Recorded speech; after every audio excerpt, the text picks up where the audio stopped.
Hey, how's it going, guys? Welcome to a $1,000 Canadian gaming PC build. Someone requested this on my $500 build. Looks like Canada is something that a lot of people were waiting for, because after I uploaded that video, a lot of people commented finally and yes, and they wanted more. So here's another one, and I plan to cover this more regularly. I'm still trying to do the UK builds, and I'm trying to get back into doing Australian builds. So there's a lot of stuff to, a lot of builds to make. So just stay tuned for all of those.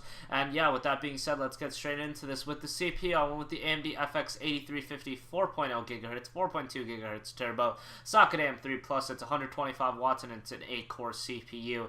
$200 for the CPU and about $10 shipping, so you're paying about $210 for the CPU. It's a really solid CPU. Unfortunately, I could not fit a CPU cooler in this build. If you guys want, down the line, you can pick up a Cooler Master Hyper 212. That's about $25, so that's not going to be a lot. And if you guys do want to go a little bit over the $1,000 budget, you can pick that up, which I would highly recommend, because AMD has a tendency to stock in very mediocre CPU coolers. So having a Hyper 212, while it's not going to be great for overclocking necessarily, it's just going to be good to keep the FX 8350 cool at stock speeds.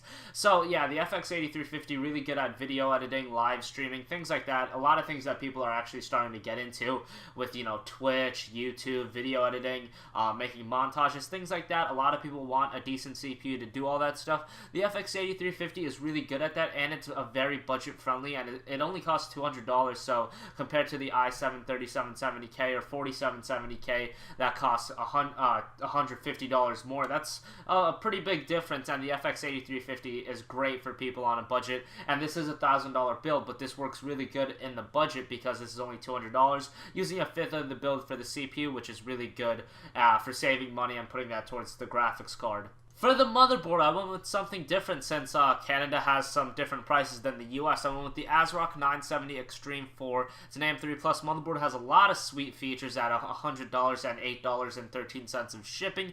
4 RAM slots, up to 2100 OC RAM. You can crossfire SLI, and this is AMD's 970 boards. They're really solid, has UEFI BIOS. Really good for $100. Yes, it's a little bit on the pricey side, but I didn't want to go too low with like a $70 or $80 motherboard, and I didn't want to go too high with a $140 motherboard. So this was a happy medium, and it's going to work really well for the build. It's going to do everything you want, and with the 4 RAM slots, that's going to be really helpful for upgradability options in the future. Speaking of RAM, I went with G.Skill Ripjaw's X Series 8GB, 2 4GB sticks running at 1866 speed. This is the same RAM I use in my build. This is about $80 and $10 shipping, so yeah, pretty expensive for 8GB of RAM, but hey, you gotta pay to play, so to speak. And 8GB of RAM is going to be really good for the build for now and for the future also, because 4 GB really gets the job done now. It's more than enough. And 8GB, while it is going to start becoming more and more of a standard, I don't see 16GB taking over that quickly. Maybe in 2 to 3 years, 16GB will be something that a lot of more people look at. Right now, 8GB is something that's going to work perfectly fine for a build like this.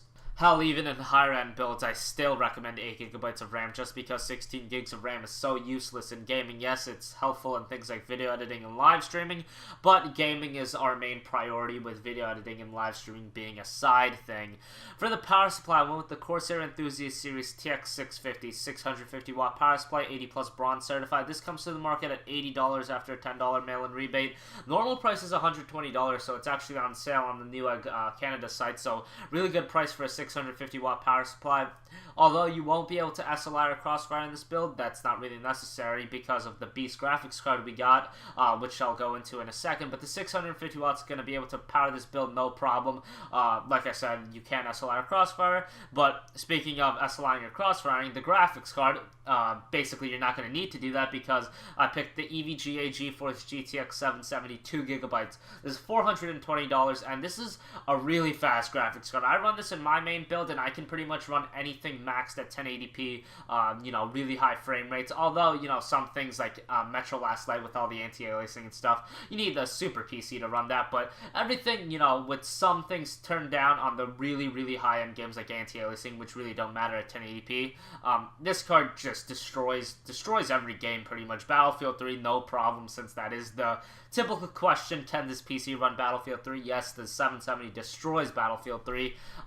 you know, upwards of 60 frames per second, above 60 frames per second, well above 60 FPS actually at 1080p. So really good graphics card for the build.